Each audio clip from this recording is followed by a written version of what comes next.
Hello, this is Dr. Paul Cottrell, and I'm going to do a video that I think is unique to the audience. There's been a few days that have passed since this Burning Man incident in New York in front of the Trump courthouse, and how it relates to some other things. I personally think that what I have to say has not been, to my knowledge, has not been said on YouTube or any other kind of social media. And there's some lessons to be learned here. Now, I know that George Webb has been, saying some stuff on Spaces on X. So please follow that. He has a certain perspective. But I think what I have to say is taking it from a different angle, and both can be learned from the perspective that I have and the perspective that George has. They are different, but there is some sort of overlap. Before I begin, it is important to understand that there is a larger arc that is happening, and that there are two planes that are manifesting in our consciousness. There's this physical plane, the Asalus, and the Asiya plane. And there is this other plane that is higher up, that's more metaphysical. So there's the physical plane, the Asiya, and then there are these other planes that are much more metaphysical. And as you move up these planes, they become more and more spiritual and less physical. Now, just for the ones that haven't been following my channels, the idea here is the Asiya is the lowest plane. The next plane is Yitzhara. The following plane after that, the higher up plane above Yitzhara, is Bria, and then the ultimate plane would be Atsilus. All right. Now, Atsilus is tied to Chachma, which is wisdom. Bria is tied to understanding. And Yitzhara is the plane that is tied to other attributes of the Sephiros. All right. And then there are 6 attributes. So that would be Chesed, Gevura. So it would be mercy, strength, beauty, victory, splendor, and foundation. And then the last one, the lowest plane, which is the Asiya, would be the kingship. Okay. So a certain plane is tied to a certain attribute of the Sephiros. And it can be divided. These 4 planes are also tied to the Tetragrammaton, the Yud K Vav K. Now, so the last hay of the Tetragrammaton would be the Asiya. The third letter of the Tetragrammaton would be Yitzhara, and then the first hay of the Tetragrammaton would be Bria, and the Yud would be Atsilus. So, okay, why is this important? There are similarities and differences. So I don't want you to misinterpret what I have to say here, but there are similarities and differences between Burning Man, all right, the Unabomber, or Ted Kaczynski, Alex Jones, and Falling Man. Now, you're probably saying this is really crazy what you're going to have to say here, Paul, but just hear me out. There are similarities, but there are differences. All right. So let's go with Alex Jones first. Alex Jones is a person that I think his best work was during 9/11. And, or, basically just before 9/11 and during 9/11, and then that probably that whole year right after 9/11, as we were marching to war. I think that was his best work. His studio was relatively small at that time.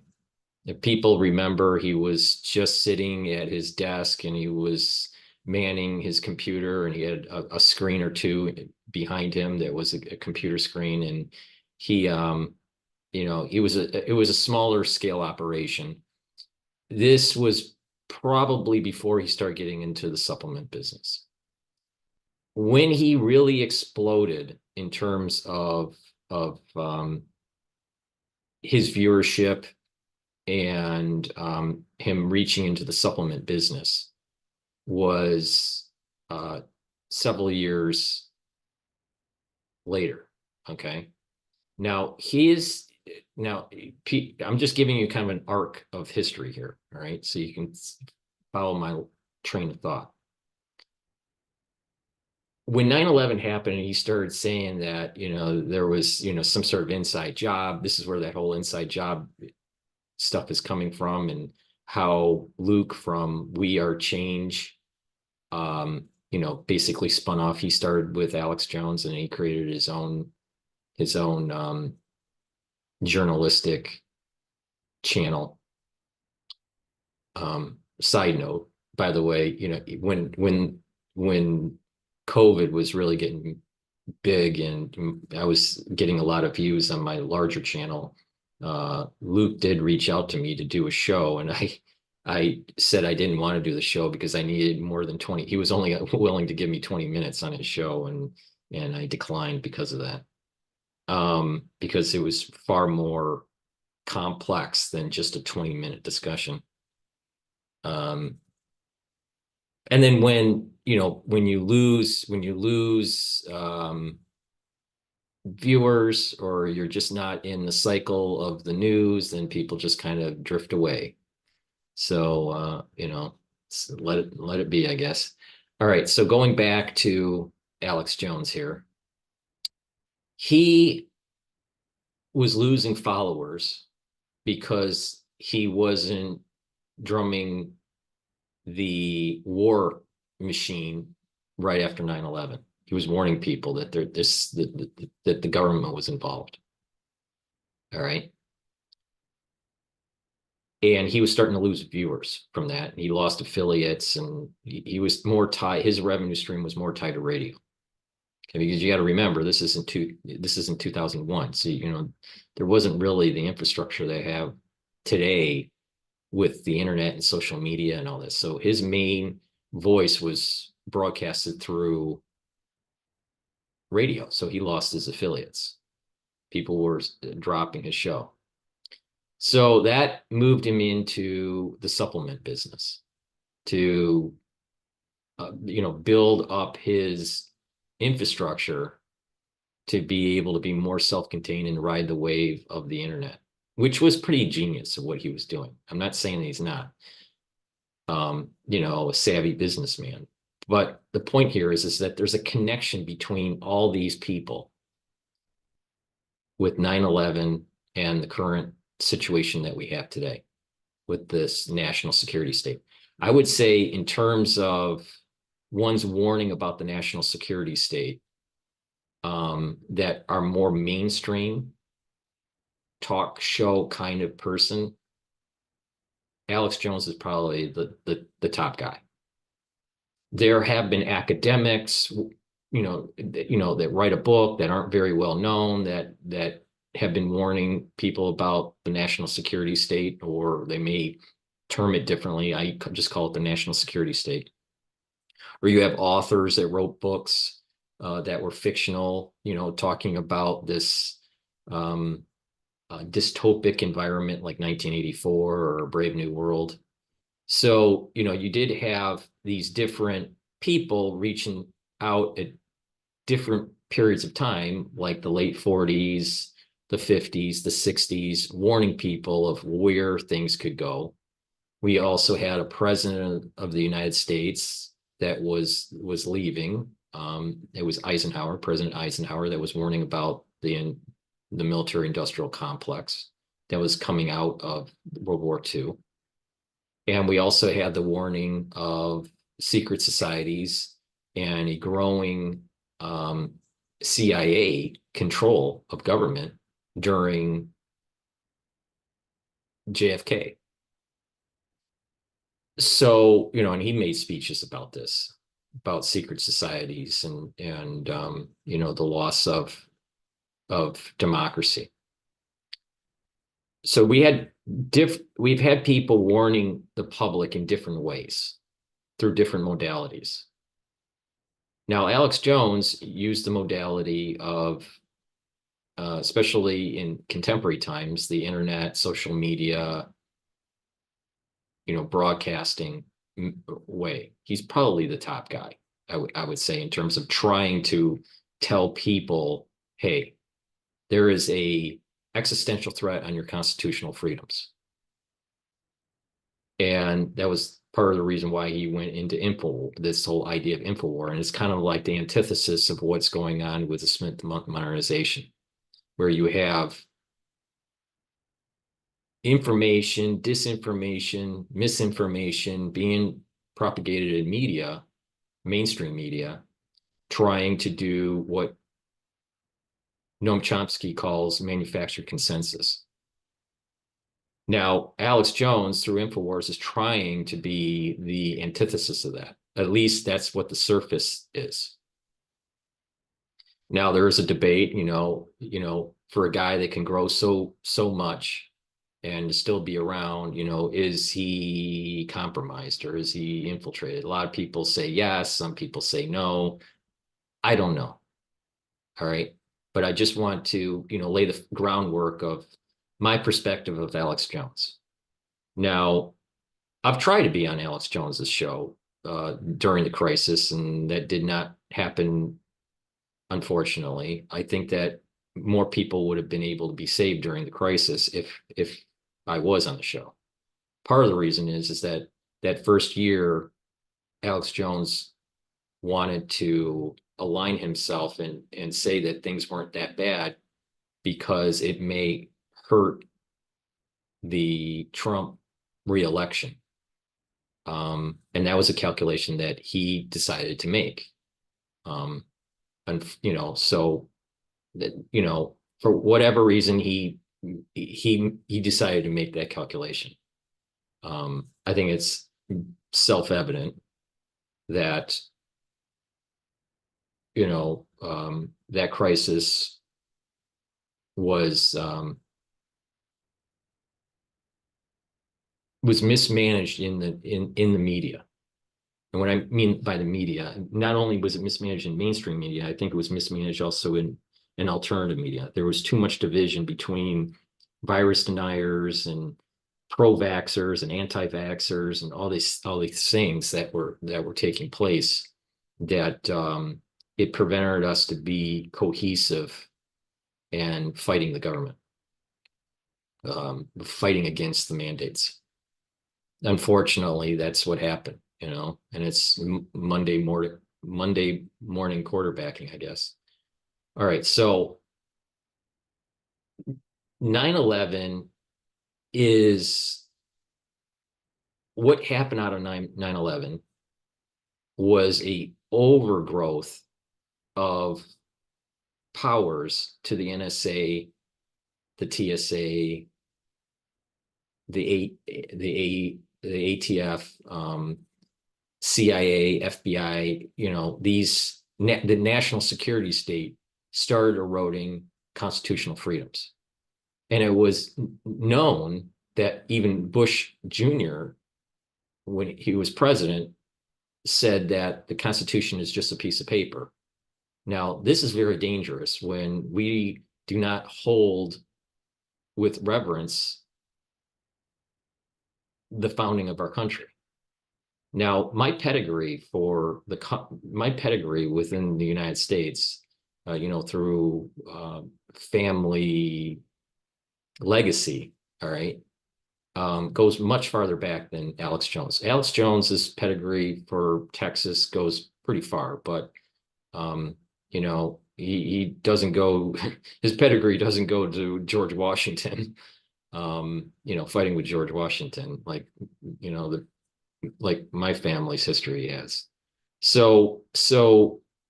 But with that said, we have to hold constitutional freedoms. I want to believe that Alex Jones wants to save the Constitution. I don't know if that's really in his heart, but I want to believe it. There are some people that say that he doesn't. There's some people say that he does. I just want to believe it. All right. I can't prove one way or the other. All right. But there are events that are taking place where we need to act. And that there are things that are happening in a post 9/11 world where they're marching for more of an erosion of our constitutional freedoms. And with that, over time, our judicial branch, our legislative branch, and our executive branch will not mean anything. And it will be governed, we will be governed by people that are unelected. And I think this is part of the reason why the Speaker of the House seems to be afraid and is pushing legislation through that many Americans do not want in regards to Ukraine funding and NSA surveillance of citizens. So there is a boiling point that is taking place. Now, how does it relate to what in terms of Unabomber, in terms of Burning Man, and in terms of Falling Man? Well, Alex Jones, I think, was really catapulted into a new stratosphere, even though he lost viewers, by taking the stance that the government was involved in at the very least a stand down during 9/11. And I think he's right. And there's a lot more to it, right?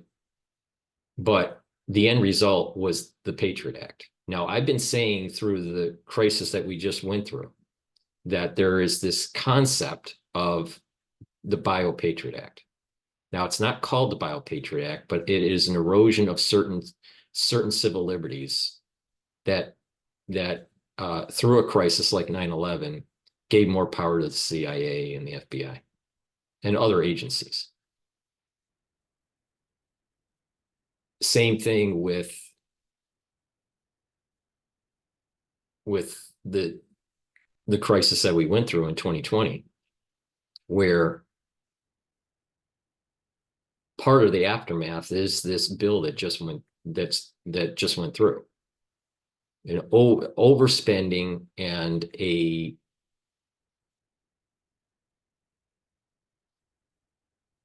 pass to nullify our constitutional freedoms for the sake of security. And we have representatives that seem to be captured or compromised to allow the national security state to do whatever they want to do. And I think Alex Jones has been trying to warn people about this. Now, I think where Alex Jones fails is that it's too much about info and not enough about kinetic. There is a point where you need to inform the public, but there is a point where if you keep on just informing the public and you do nothing, you will lose. So let's transition into the Unabomber. Now, Ted Kaczynski was known to be experimented for this MK Ultra. He went through psychological testing experiments at Harvard. And I think because he was predisposed to probably psychological trauma when he was younger, that it pushed him over the edge. Now, Ted Kaczynski is, yeah, you know, I'm not sure if he's still alive. I haven't been following him, but he was basically a mathematical genius. And he saw that the world was moving towards a technocracy that needed to be stopped. Now that technocracy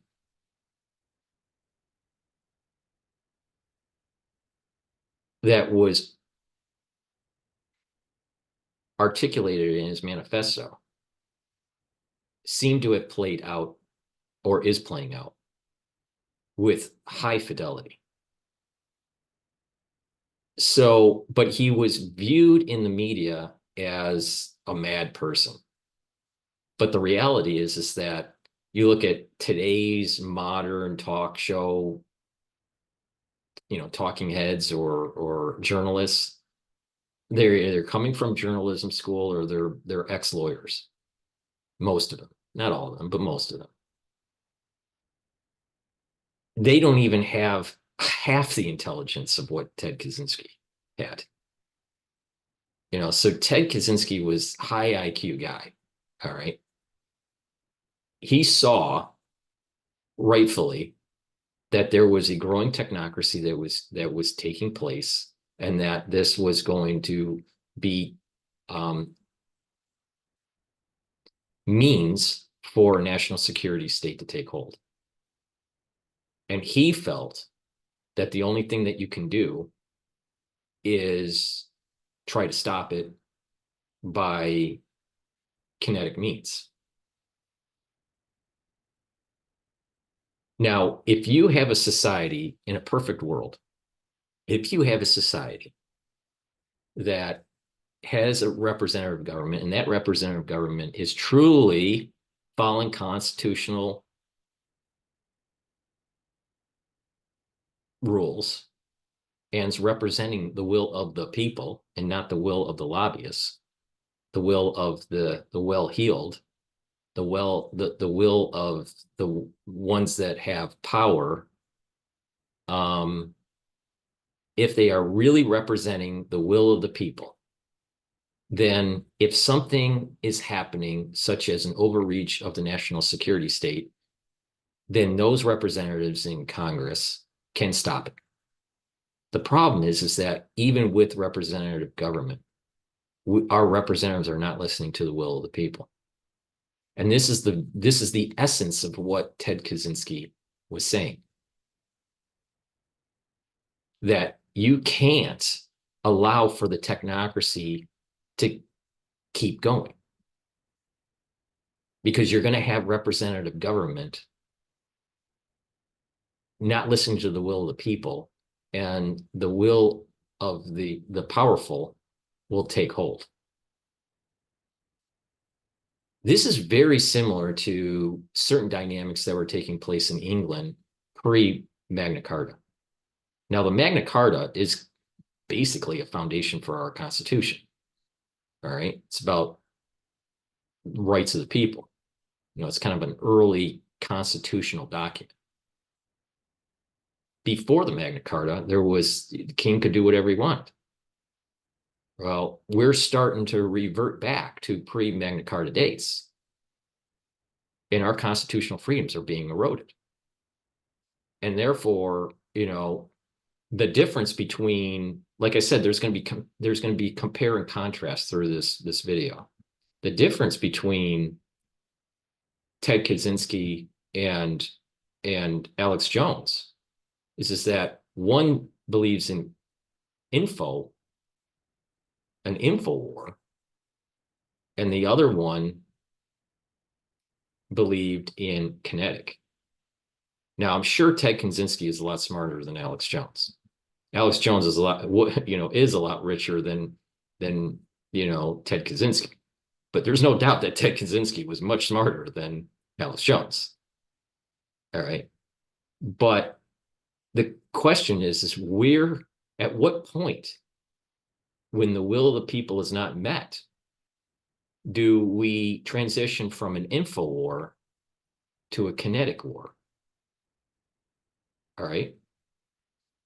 Now, with Ted Kaczynski, he obviously, I think, was psychologically damaged in early life, in his adolescence, and that he probably had some sort of, loner kind of characteristics that made him susceptible to MK Ultra.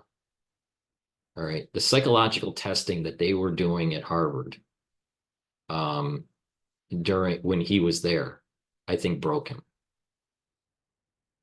And I think also because mathematicians contemplate, it's really mathematicians, they deal with pretty much a piece of paper and a pencil and write equations and think about geometries and multi-variable systems and all this, that they have an imagination and they can extrapolate. The power of mathematics is prediction, especially if you know the system and that the mathematical model really describes that system accurately. Then you would be able to know past and present. This is the power of physics, all right, and the power of Newtonian mathematics. All right. So he saw on how the technocracy was eroding the constitutional freedoms of people. Now, his day when he was doing this was in the 80s. And in some strange way, he kind of looks like Michael Jackson in a way, and for this rendering, which I always thought was kind of odd. And he really didn't, in real life, he never really looked like this. But this is the rendering that was passed on for the ones that are younger that are watching. This was the rendering of the Unabomber before they caught Ted Kaczynski in his cabin. And he was caught because his brother recognized the writing from the manifesto that was published in the New York Times. So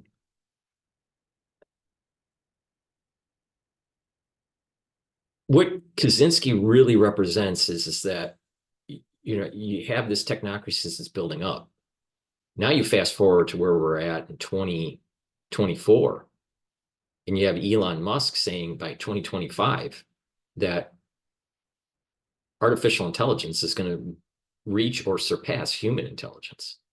Now, Kurzweil saying 2029, and that there's kind of like two singularities that are taking place. One is in 2029 based on Kurzweil, and another one in 2045. But, either way, in a very short amount of time here, by 2025 or 2029, a major event in AI is going to disrupt our social system, our human social system, our way of governance, our economies, the way we communicate. Something big is happening. And it most likely is not going to be giving us more constitutional freedom. This change, this event change that takes place, it most likely will erode our constitutional freedoms, because the ones in power are going to be fearful of it, or they're going to try to leverage AI to keep the mass down so there's not an uprising. So there are people that were sensing that something is going to be an existential threat to the social order and the freedoms of people, and that we need to act. Now, Alex Jones, believes you need to inform. And I think that was a very important feature, especially right after 9/11. But it's gotten to the point where an info war is not adequate enough because there's just too many people talking. And, with this whole info war right after 9/11, the internet, especially social media, was near non-existent. But now, because of social media, we have people that are just keyboard warriors that really don't do anything. Most of them are overweight, and a lot of them just have opinions. And you have a society that is degrading. It's degrading, because of this loss of family, God, and country. So you had this person here, Ted Kaczynski, the Unabomber, that felt. Now, of course, he had some mental issues. I'm not saying he didn't, but you can have a mental issue and still be correct. All right. And here's the problem with mainstream media. And I think this is a point that George Webb was saying, and that is you're going to have people trying to demonize certain people because they're going against the narrative, the ones in power, the narrative that they want you to follow. If you have a group of people, let's say like the MAGA crowd, the Trump supporters that are antithetical to some of the things that the national security state wants to do, such as no warrant surveillance kind of stuff, then they're going to try to demonize certain types of people. They're going to try to pigeonhole people to think that they're all crazy. All right.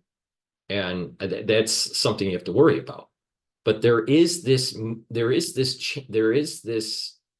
line in the sand, this delineation point between an info war and a kinetic war.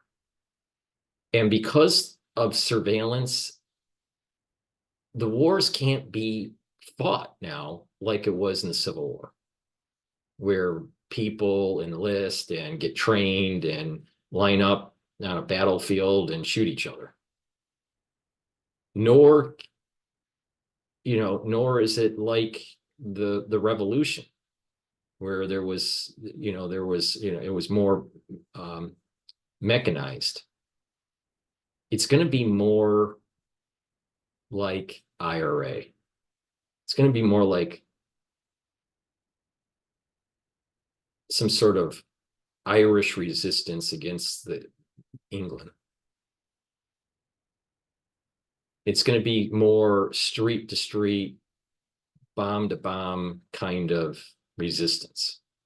That's how I see it emerging over time.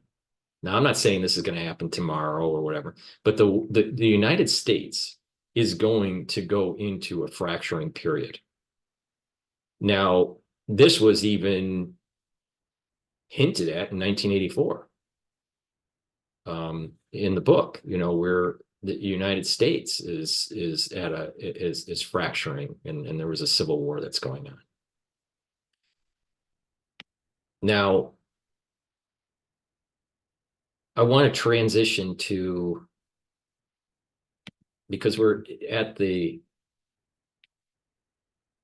so Ted Kaczynski is basically 1980s, pre 9/11. All right. The Unabomber is pre 9/11 technocracy. Then Alex Jones comes onto the scene, before 9/11, obviously, but he really, I think his best work is this 9/11, post 9/11 era. All right. Then you have Falling Man. Now, Falling Man, for the ones that don't know, is this famous picture of an individual that looks somewhat almost at peace as he's leaving a burning building. All right. It was one of the towers. I don't know if it was the North Tower or the South Tower. This is during 9/11. And, you know, many people know that when the planes hit the towers, the ones that were above the impact zone couldn't get down because the stairwell was destroyed. All right. Now, so they were stuck. And there were many, many bodies that were trying to hold on to the exterior beams of the building. And think about, you know, this is at like 90th floor, 80th floor. So you're going to have you're even on a nice day, you're going to have winds that that can take you right out of that window. You know, if you're trying to hold on to those beams, you can see these beams that people would try to hug as they're trying to get oxygen because of the smoke was just pouring out of the window. So, so these people were trying to breathe, and this is before the towers actually start collapsing. So this is, you know, several minutes after the planes hit, and people started falling. Now there's some footage out there at ground level of people recording and hearing thumps in the background as they're filming some of the police officers and the firefighters getting ready to go up the building. And you can hear these thumps, and these thumps are people hitting the ground. Now, what can we learn from this? There's a big event that's taking place, all right? This 9/11 event, this terrorism with a, you know, with a inside job component to it, a stand down component, and an orchestrated component for a war in the Middle East. We don't need to go into the details of that because most people know about it. But there is a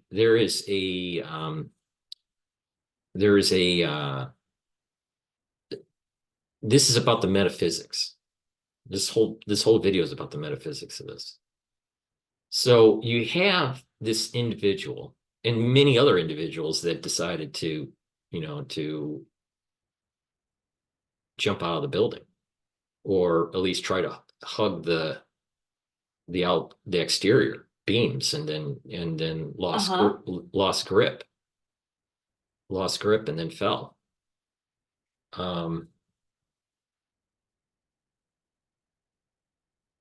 These people, they saw the physical manifestation of the country burning, that the constitutional freedom's burning, the lack of oxygen, the physicalness of the loss of oxygen, and needing to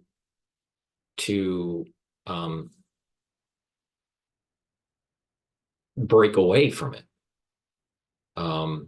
They didn't want to be burned, and they didn't want to be, you know, suffocated by the smoke. So they try to stick their head out and try to prevent being burned, hoping that someone was going to save them, not knowing that the building was going to collapse.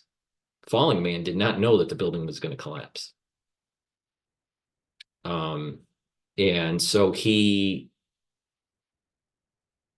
fell. How he fell, I don't know. If it was that he hugged the beam and just lost grip, or if he just jumped out the window. I don't know. Maybe someone does. But this is the famous picture of Falling Man. And there is a sense of peace when you see this free fall that probably took several seconds before he hit the ground. Now, when he hit the ground, it would have been instant death. But at least he had some, at least we want to think he had some peace in those last seconds. But the burning of the buildings, the attack of 9/11, the collapse of the buildings, these are all emblematic of this loss of our Constitution, this loss of our civil liberties, and this chaotic, tumultuous period of time that's been around for the last 23, 24 years. That's grown the national security state. So this person, in his last ditch effort of what he could do on this plane, on the ASEA plane, before he transitioned to the higher, his soul transitioned to the higher planes, his last thing on Earth was a free fall from something that was burning. Now, I want to go now to this. Now this is the individual, his nickname is Burning Man, all right? He burned himself in front of the courthouse where the Trump trial is, all right? Now, George, thinks that some of these things, were somewhat orchestrated, and that there's a deeper connection with his father and darkness with and it's tied to Hollywood and all this. He might be right, he might be wrong. I don't know.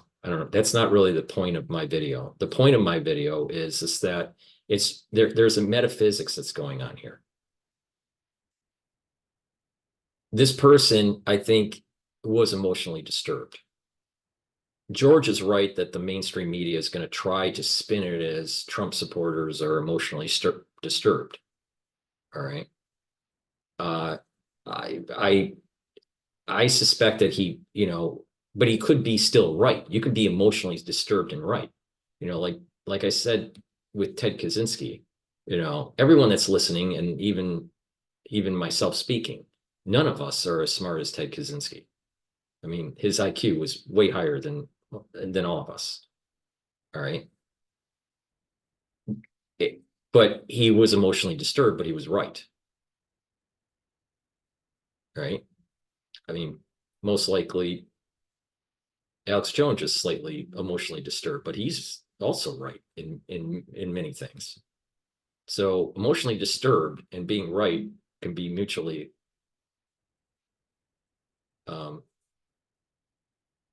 or they can be unrelated. Let's just put it that way. All right. So the Burning Man here most likely was emotionally disturbed. Now, again, what's the common, what is similar to Falling Man and Burning Man? Falling Man jumped out of a building to get some peace and some serenity from a situation that he did not cause. And he wanted to move away from the smoke and the fire. Burning Man, he embraced the smoke and the fire. So there is the difference. There's that difference. One is that, and he also is burning and smoking up on the ground, while Falling Man was in the air with the smoke and the fire and had to approach the ground to be able to get solace. So there are some similarities, but there are some opposites. The fire and the smoke was up above for Falling Man, and that he had to go down to earth to be able to get relief for his soul. For Burning Man, it's the opposite. He feels as though he needs his soul to be released by being on the earth with the fire and the smoke. So there's that comparison, I guess. Social media, let me transition to a concept here. Social media, I think, has been a blessing and a curse. It's a blessing in a way that we can share information so quickly. The curse is that we're not using that information adequately, or there is this overspreading of knowledge where there's maybe sensory overload, there's misinformation, there are people living in their own little echo chambers. They only want to listen to people of like-mindedness. So I think that social media is, in many regards, has made us less social. And more people are going to be, quote, triggered, especially if they have if they're emotionally unstable or they're right on the edge for whatever reason. I don't know this person's background. I don't care to know this person's background. That's not the point. The point is that there are people that are seeing that there is an erosion of our constitutional freedoms. There's an erosion of the understanding of our representatives representing the will of the people and not the will of the lobby group. There's this breakdown in society. There is this concern of world events moving towards potentially World War III. There's these concerns of economic instability, especially with the decoupling of labor and capital with artificial intelligence. And these social networks are feeding more negativity than positivity. That doesn't mean that social networks don't have positive things in them. It's just that, like the old phrase in the news, if it bleeds, it leads. People do not respond to, it's hard to monetize for the news things that are, everything is copacetic. Things have to be in a chaotic state. A catastrophe has to happen, or there has to be, some sort of negative thing in the news to get your attention. If something is not happening in the world, it's called a slow news day, right? And we're having less slow news days now in the last 5 years compared to 10 years ago, right? But there's this, there are more people seeing this overreach of technocracy, this loss of control.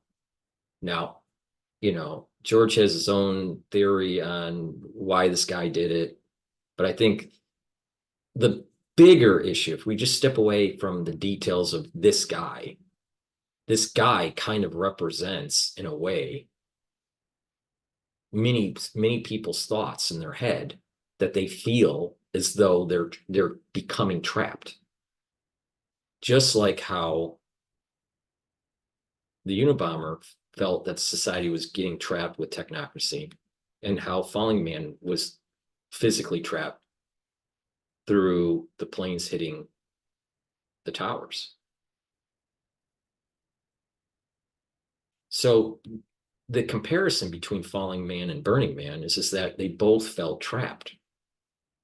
Different circumstances, different modalities of expressing some sort of free will. But the end result was death. Now, what can we learn as a society? if we, let's say, for example, let's, obviously he burned himself in front of the courthouse, right? And he's dead now. But, the thing is that this sign that he has up here, Trump is with Biden and they're about to fascist coup us. All right. Well, was this a plant? Perhaps, he was going to burn himself and it would be minor. Maybe that was the plan. I don't know. Maybe George is right in that on that order. I don't know. I don't know.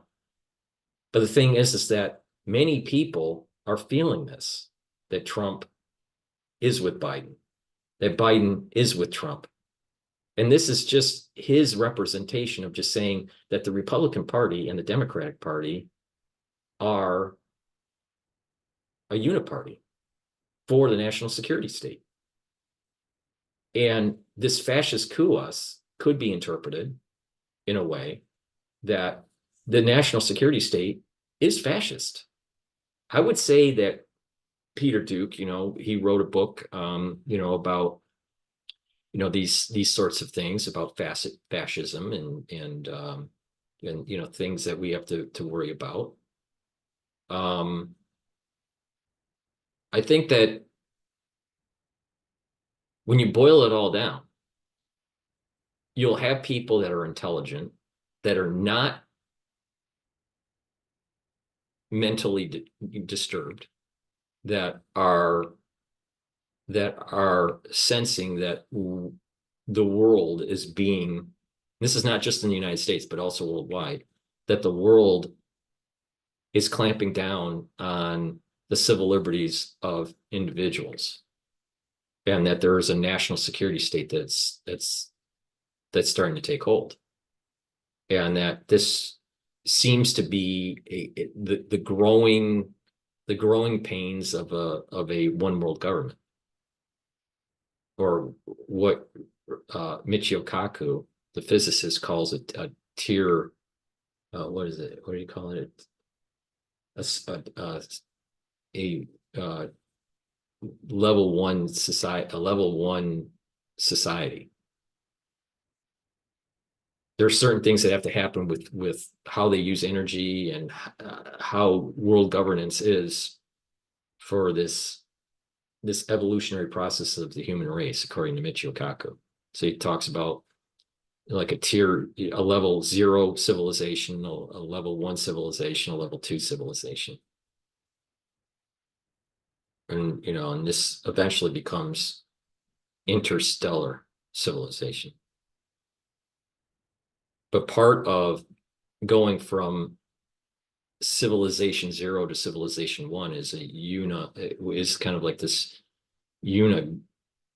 government, this one government, kind of like a Star Trek kind of thing. I kind of disagree, because I think there should be self-determination, and like Robert Frost said, good fences make good neighbors. But you're going to have individuals all across the spectrum here, where it's going to be different intelligence levels in different mental stability levels. You're going to be able to have some people that are intelligent, that aren't mentally disturbed, that are seeing the same things that the mentally disturbed but less intelligent are seeing, or the intelligent that are mentally disturbed are seeing. So you have these different groups, but when you boil it all down, they're seeing the same thing. And this thing of this growing national security state is not a hallucination. This is not a figment of one's imagination. This is something that is truly happening. Now the question is that, obviously Falling Man didn't have really a choice. And that there's a lesson to be learned here. We have to prevent what is happening to our society We have to prevent that event that forces all of us to a point where suicide is the only option. That's the lesson learned from Burning Man, a lesson learned from Falling Man. All right. The society is emblematic of the Twin Towers. And the planes hitting the Twin Towers is the last straw where no one has any recourse.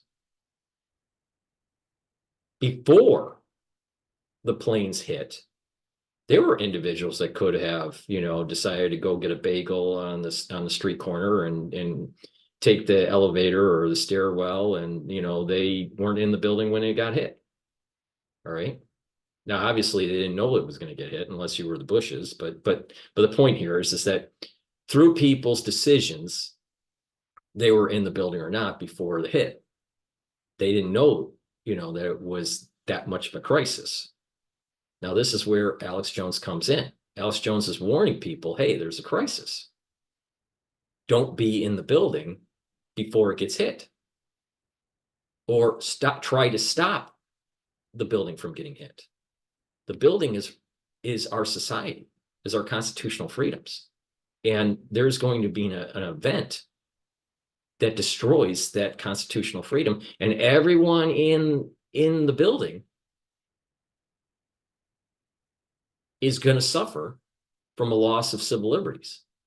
And it's either you go down with this destruction, or there's only suicide to escape from it. So basically, when this event happens in the future, where our society, and that future could be in very near term, or a few decades away, but it's going to happen, that the national security state has an event that takes place that breaks the camel's back and destroys our constitutional freedoms, and you're going to be enslaved.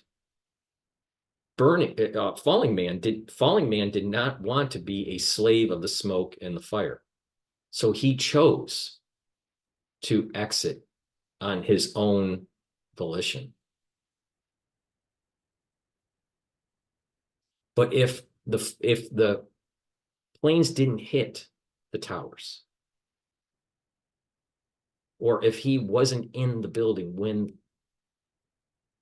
the planes hit the tower, Falling Man would still be alive.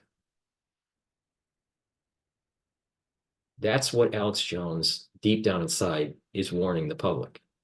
You're either don't be in the building or stop the planes from hitting.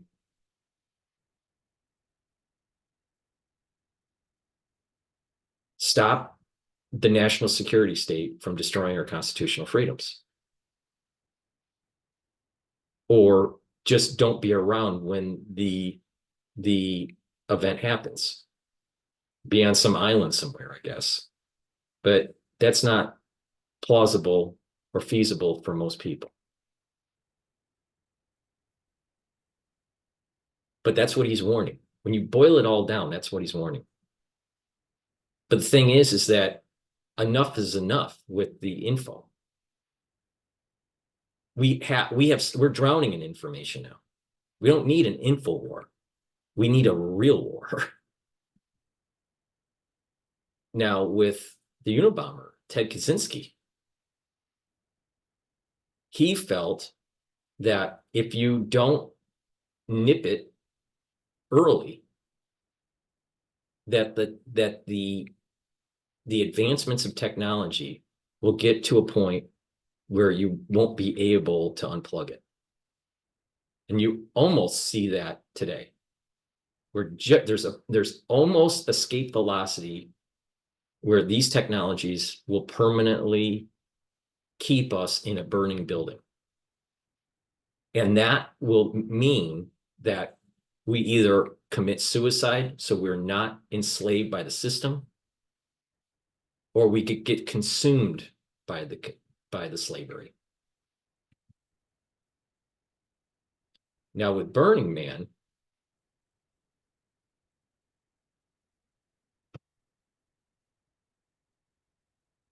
we're at a state where he could have chose not to burn himself. Most people are going to forget him in 2 weeks, 3 weeks from now, right? He's not going to be on the cover of the New York, of the Times Magazine as a person of the year. No one's going to remember him in 3 weeks. I don't even know his Max something or other. I don't even know his name. And I won't remember it in 3 weeks. Most people won't. So he did something where he felt that maybe he was in control of and that it was going to make a big statement. It kind of reminds me of the Vietnam era with the Buddhists in a way, in some really strange way. But the Buddhists amazingly just sat there and just burned away. How they did it without screaming is amazing.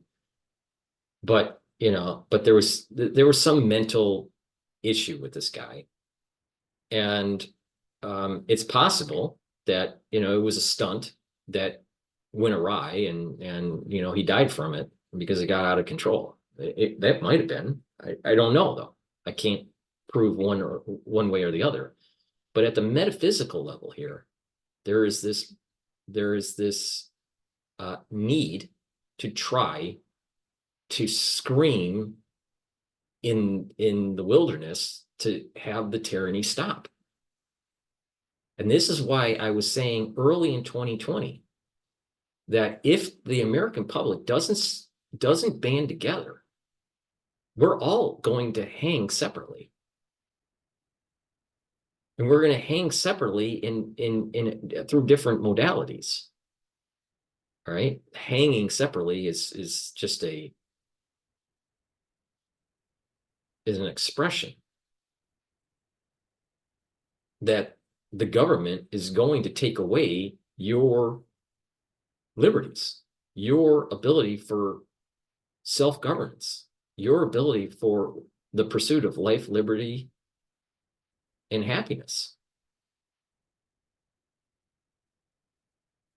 So there is something to be learned here. There are differences with these people that I'm representing in this video. But there is something to be learned here. Now, I want to get a little bit Kabbalistic here. In the news, there was the Dubai flooding. And then in the news that's, kind of, taken hold here is Burning Man. We forgot about the Unabomber. We even forgot about Alex Jones and the Falling Man. It's Dubai's water, the flood, and the burning of Burning Man. And like I said, in Chachma, or wisdom, on the Sephiros, that represents water. And fire is represented with Bria. All right. So you have like understanding, which is fire, wisdom is water. And when you mix the two,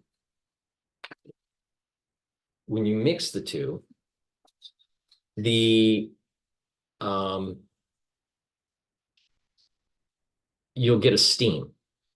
And that steam allows for kind of harmony between understanding and wisdom, between the water and the fire. Remember, water is wisdom, fire is understanding. And when you mix the two, there is this steam, and inside the steam, inside the cloud, there's like silence. All right. And so what we're seeing here on the physical plane, the Asiya plane, the plane that we live on, is a manifestation of what is happening in the upper world between wisdom and understanding. And there's a tumultuous give and take that is taking place.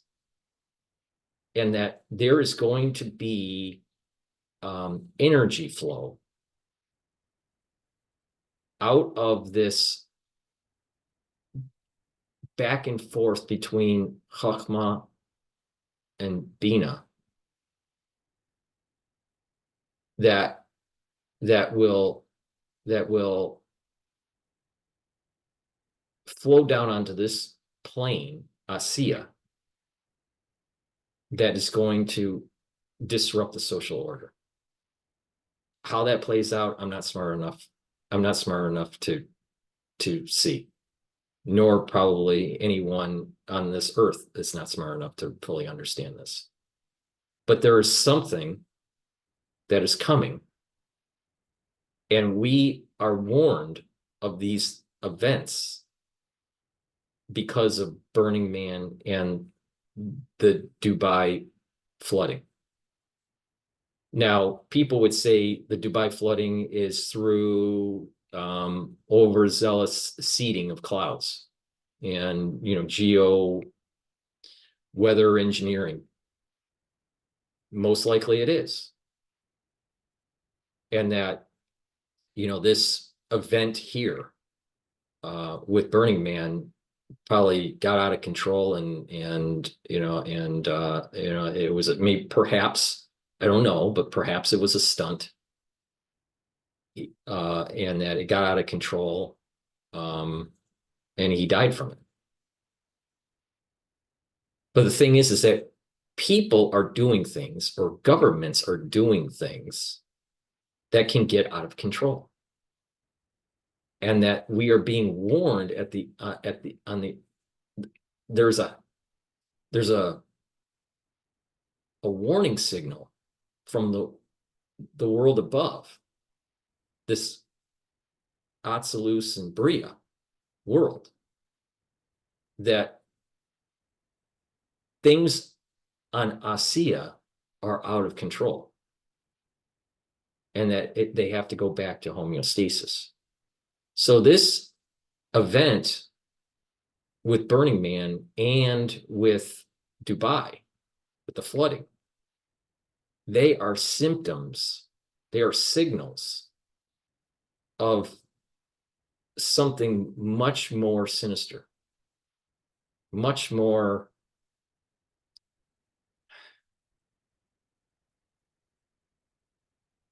catastrophic that's starting to emerge. Now, part of it's because of mankind doing things that we shouldn't be doing, playing God. Like, there's other parts of it is this idea of people taking advantage of other people, a national security state, growing powers and doing things and orchestrating stuff that they shouldn't be doing. We have representatives in government being compromised and captured, especially with the new bill that's going through Congress right now.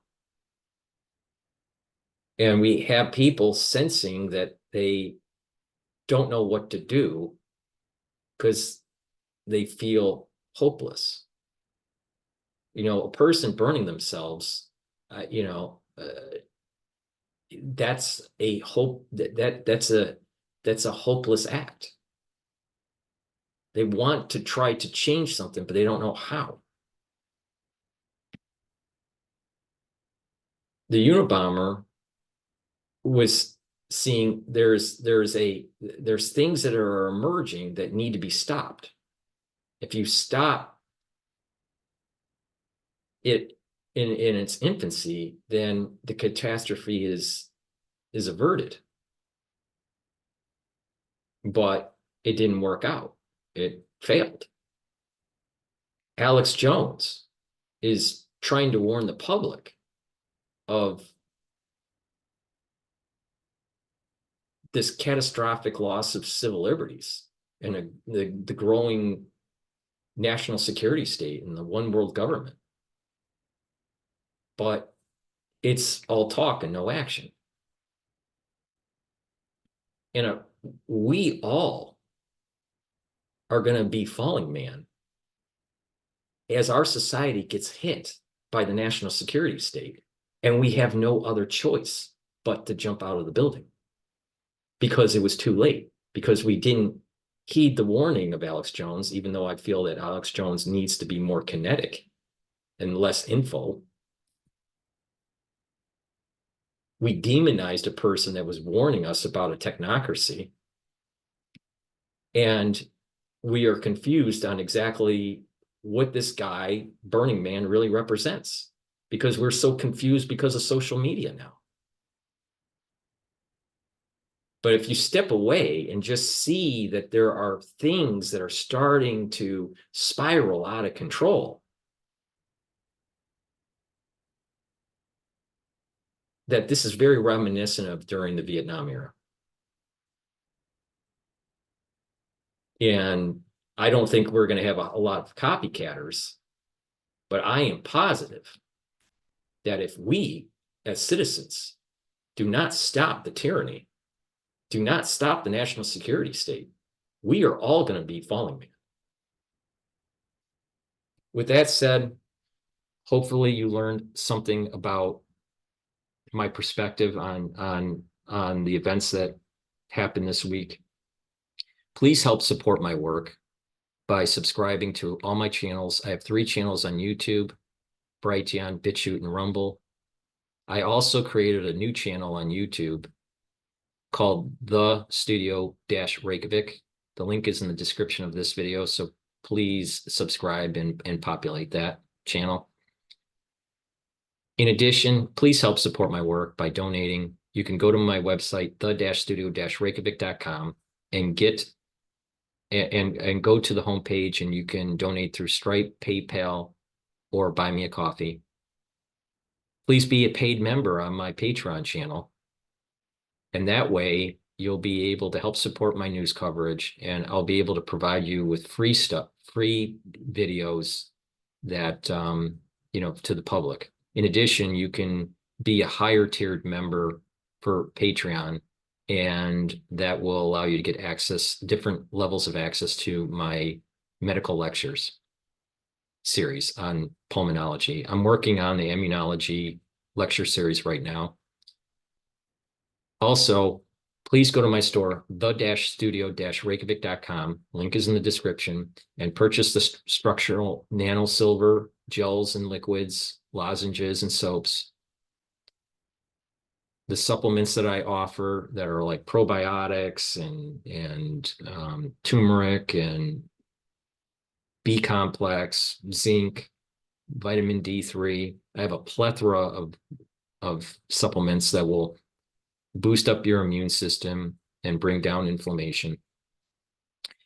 I have toothpaste, and I have all natural deodorants that are made from essential oils from the Himalayas. And I have these anti-aging boxes where you can do, at different price points, purchase an anti-aging box. And I've curated it in such a way where if you follow the protocol, you're going to slow down the aging process, heal your body, and boost up your immune system. If you listen to what I have to say in terms of following these protocols, you're going to fare better in the post era that we just went through. The post 2020 era. I think there's something to be learned from what I just said in this video, and we got to step back and look at the metaphysics of what's going on. We need to learn from falling man. If we fail, we are either going to be burning in a building, or we are going to be committing suicide so we don't burn in the building if we fail. If we succeed, we will still be that beacon of hope, because we'll have a shining city on the hill. Thank you for listening, and have a nice day.